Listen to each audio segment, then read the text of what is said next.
Hey everyone, and welcome to the channel. Today I'm going to be doing what will probably be my favorite video of the year, and that is my top 10 for the year of 2023. And I'm actually going to go ahead and give you two different lists. My first one will actually be my top 10 books of the year, so that will have repeating authors.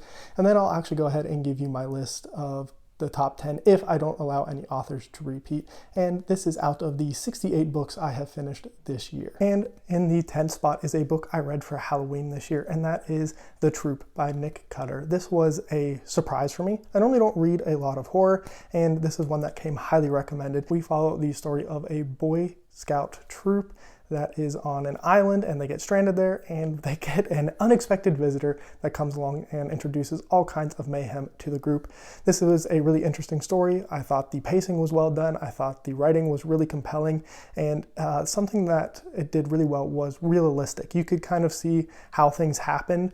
One problem I have with a lot of horror things is things happen and they are just so outlandish. It's like, how did anybody actually come to that decision or do whatever they decide to do? And I don't think that was a problem necessarily with this book, and I am really looking forward to reading some more of Nick Cutter in 2024. In the number 9 spot, we have Goldfinger by Ian Fleming, and I am so glad that a James Bond book was able to make it onto my top 10 of this year. If you don't know, I read all of the James Bond books over the past year and a half or so, and some of those last couple books are not good. They are pretty bad, in fact. They jumped the shark, and it's really sad because it kind of shows, one, that Ian Fleming probably had to do this for the money, and it also kind of shows he had some declining health issues that also affected his writing later in his life, and it's really unfortunate that the series ends with such duds, especially when there are such good books in there like Goldfinger. Goldfinger is pretty famous, especially from the movie, so I'm sure you are familiar with some of the things from it, like painting people to death using gold paint, things like that. It's a fun spy movie. It is a fun spy movie, but the book is also really good. It is one of the better James Bond books. I think it is probably up there with the likes of Casino Royale and Moonraker, and my personal favorite, Diamonds Are Forever, though most people probably disagree with me on that one. So if you are interested in picking up an Ian Fleming James Bond book, this isn't the worst place to start, and it came in at the number 9 spot for 2023. In the number 8 spot, we get our first appearance of Brandon Sanderson with book 3 of the Stormlight Archive, Oathbringer. This was my least favorite of the Stormlight books, so that should tell you how many are in my top 10 of this year. I think my biggest problem with this book was up until the very end.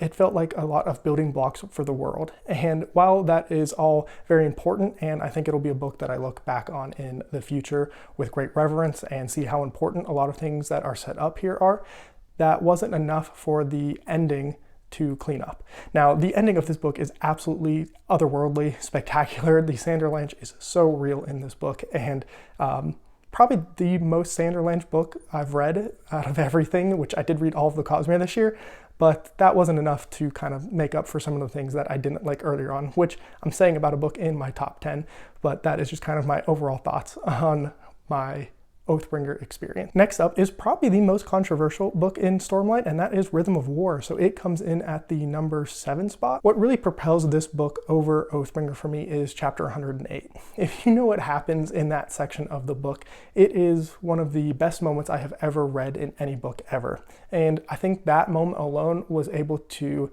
make up for some of the lacking bits in this book for myself.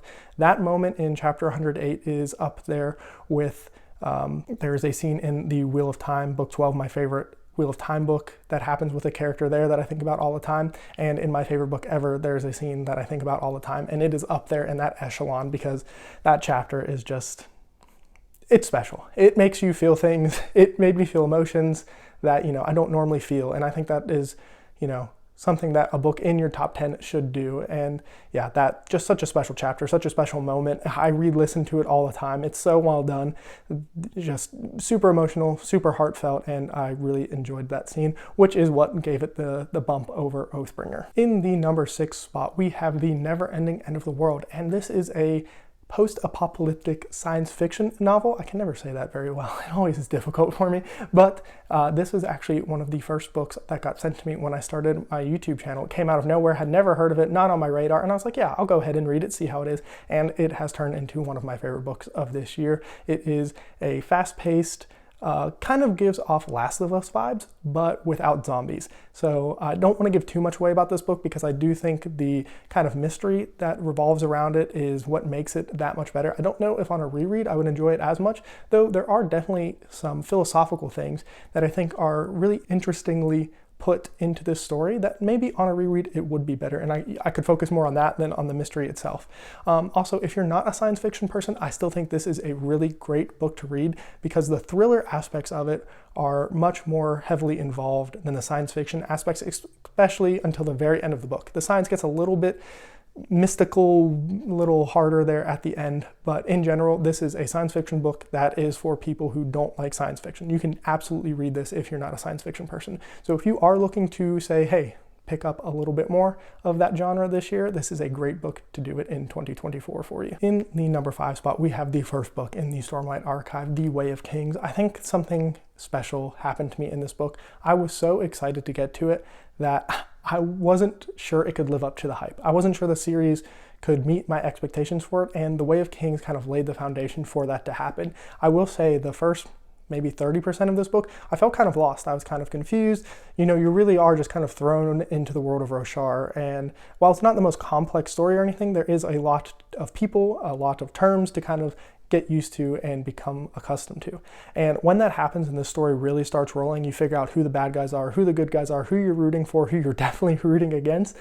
This story comes alive, and some of the epic moments that happen in it are just fantastic. And I think something that this book does is I'm seeing how epic of a story this becomes, and the humble beginnings that happen in this book, I really think show the growth of a lot of characters and just the story itself. I mean, if you think about some of the things that happen in A Rhythm of War, like the scale of it, and then you come back down to this small level conflict, it's just really well done and just shows that this series has a lot to offer to everybody. So 2023 was my year of Sanderson. I decided that this was the year I was going to read all of the Cosmere, and thankfully I have been able to do that. And that journey started with The Final Empire Mistborn Book 1, and that book was able to land at the number 4 spot.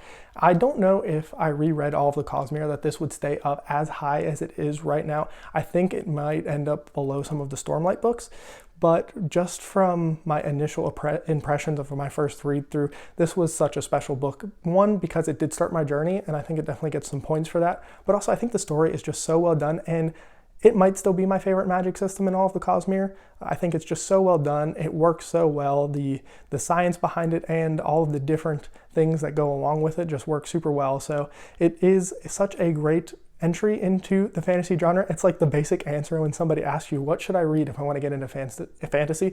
It's Mistborn, the Final Empire. And I can agree with that now after having read it. It is a really well done book. And now we are at the top 3, and the top 3 are special because they are the 5 stars I gave out this year. So everything else I have mentioned so far, I gave a 4-star rating to, and the final 3 are the books that have gotten a 5-star rating for me. And that is special because since 2019, I have only given out 16 5-star ratings. I think giving out a 5-star should be something really special. I'm very hard when it comes to ranking a book. You have to really make me feel something that I don't normally feel in everyday life or from reading other books. You're really in that top tier of book for me if you get a 5-star.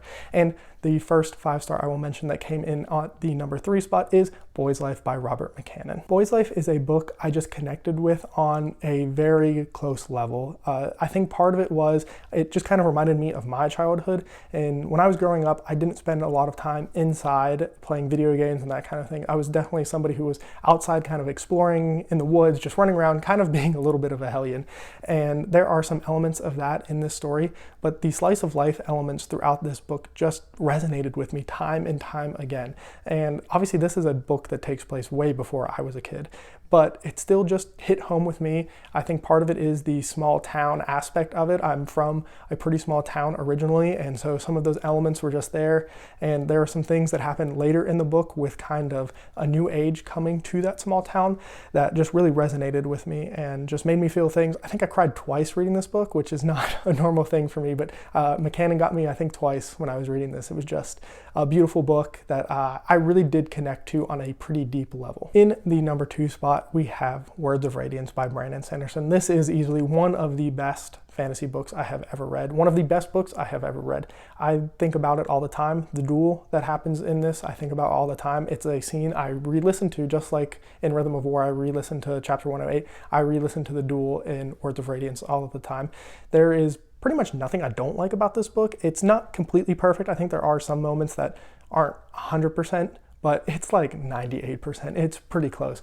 And, you know, this is where we kind of start to see that epicness creep up. Obviously, some of the flashbacks we get are so well done. Just the story is fantastic. Obviously, my number 2 book of the year, it better be pretty fantastic. And finally, my number 1 book of this year is Tiamat's Wrath by James S.A. Corey. Not only is this my number 1 book of the year, this is the second best book I have ever read. I love this book to such an extent that it almost became my favorite book. It is the closest a book has come to dethroning my favorite book of all time, which is Death's End.